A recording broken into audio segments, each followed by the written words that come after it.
ঘরে ঘরে বাঙালিরা নাকি বই পড়েন। বাঙালিদের সম্পর্কে এমনটা শুধু আমরা বাঙালিরাই ভাবি এমন নয়, শিক্ষিত ভারতীয় মাত্রই এই ধারণা পোষণ করেন। অবশ্য ভিন্ন মত আছে।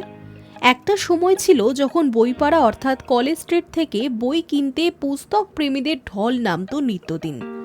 কিন্তু সময়ের সঙ্গে সঙ্গে সেই ছবি আজ অনেকটাই ম্লান। বদল এসেছে জনজীবনেও।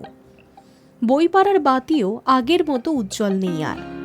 বর্তমানে কাজের ব্যস্ততায় ইচ্ছে থাকলেও অনেকেই বই পড়ার সময় পান না বলে শোনা যায়। তবে অন্যভাবে দেখলে মাধ্যম বদলালেও গ্রন্থ পাঠে ছেদ পড়েনি সেভাবে। মনে রাখা দরকার, আধুনিক জীবনে বেড়েছে ডিজিটালের ব্যবহার। তারই সূত্রে বহুদিন হলো শুরু হয়ে গিয়েছে ডিজিটাল বই পড়ার রেওয়াজ। এবার স্কুলেও দেখা গেল ডিজিটাল লাইব্রেরি। জেলার মধ্যে এই প্রথম সরকার পোষিত কোনো প্রাথমিক বিদ্যালয়ে চালু হলো ডিজিটাল লাইব্রেরি। নবদ্বীপ ব্লকের মায়াপুর বামনপুকুর পূর্ব মোল্লাপাড়া প্রাথমিক বিদ্যালয় প্রাঙ্গণে আনুষ্ঠানিকভাবে ডিজিটাল লাইব্রেরির উদ্বোধন করলেন নবদ্বীপ উত্তর চক্র প্রাথমিক বিদ্যালয়ের সমূহের পরিদর্শক জানবাজ শেখ। উপস্থিত ছিলেন নবদ্বীপ বকুলতলা উচ্চ বিদ্যালয়ের প্রধান শিক্ষক দীপঙ্কর সাহা, নবদ্বীপ হিন্দু স্কুলের প্রধান শিক্ষক সুখেন্দুনাথ রায় এবং অন্যান্য শিক্ষকরাও।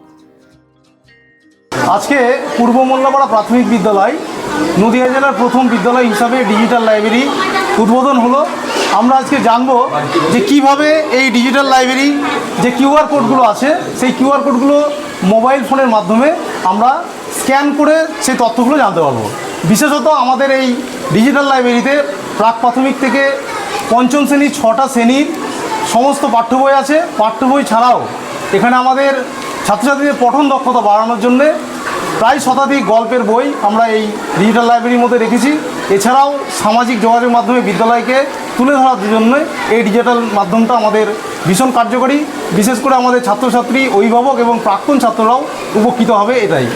ডিজিটাল লাইব্রেরির মাধ্যমে এবার থেকে কিউআর কোড স্ক্যান করে মোবাইলেই পড়াশোনা করতে পারবে স্কুলের ছাত্রছাত্রী।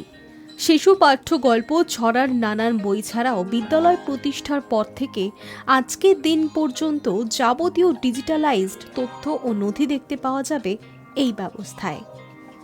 High news network.